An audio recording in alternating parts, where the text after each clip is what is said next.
রাজার ঘরে ছোট রানী এলো পদ্মাবতী। রাজার আরো 6টি রানীর ছিল না সন্তান, পদ্মাবতীর কোলালোতে মিলল সমাধান। বছর যেতে জন্ম নিল 7 ছেলে 1 মেয়ে, হয় খুশির আকাশ হঠাৎ কালো মেঘে গেল ছেয়ে। হিংসেতে যায় জ্বলে পুড়ে বাকি 6টি রানী, যুক্তি করে ঘটায় ওরা 7 কুমারের হানি।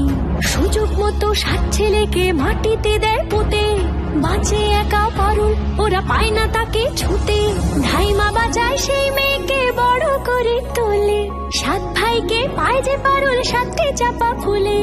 এত কিছুর পরেও রাজার বিপদ যে কাটে না, সূর্য নগরে সুখের সূর্য আর ওঠে না। হিংসা বিবাদ বিচ্ছেদ আর প্রেমের কাহিনীতে পারুল বোন কি পারবে 7 ভাই চম্পাকে জাগাতে।